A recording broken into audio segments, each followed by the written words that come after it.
The shopping showdown. Will the cost of living put a dent in the Black Friday sales as retailers look for a holiday boost? China's COVID troubles, more disruption at the world's biggest iPhone factory. So can the government limit the economic damage of its restrictions?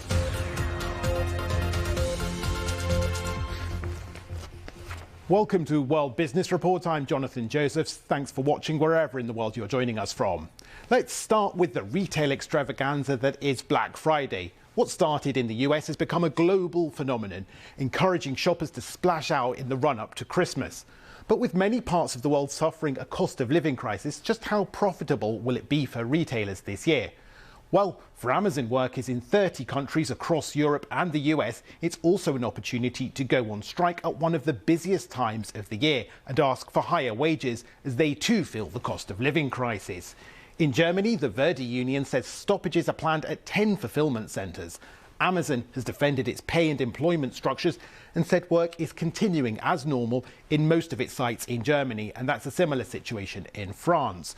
Well, let's bring in thoughts of John Redman, who is founder and CEO of BOSCO, which produces insights and analysis for businesses and retailers online. John, thanks for joining us. As this cost of living crisis has everyone in its grip, do you think we'll be seeing less Black Friday spending this year? Well, first of all, thank you for having me on. I think, fundamentally, our friends at IMRG are forecasting 5% down year on year. And our data from our BOSCO platform is saying that November currently is down for online spend. However, yesterday, on Thursday, the BOSCO data, we were up 8.5% on last year. So I don't know if it's everybody's saving it to the last minute and looking for those last minute bargains. One interesting statistic is the conversion rate across all the data we track in BOSCO is showing that's lower, which basically means people are shopping around more. So I think people are hunting around more for those bargains. But I do think the demand's down, and there definitely is less people searching for less things. So the indications would be it's going to be tight for retail. So not a great picture necessarily for retailers, but is it perhaps something of a blessing in disguise if it eases some of the supply chain problems that they've been having and some of the inflationary pressures because there's less demand?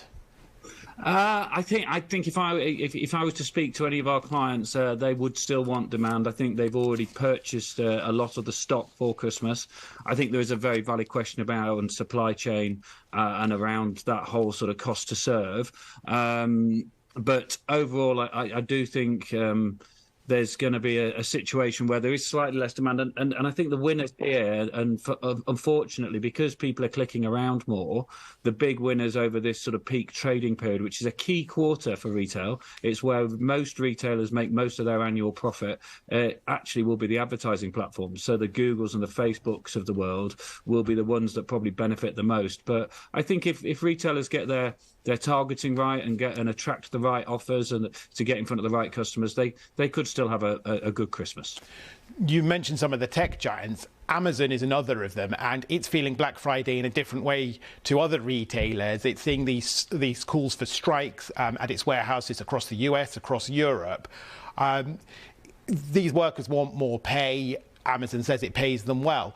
But is this just another indication of the pressures on their profit margins, that they can't necessarily afford to keep those paychecks going up and at the same time make their shareholders happy?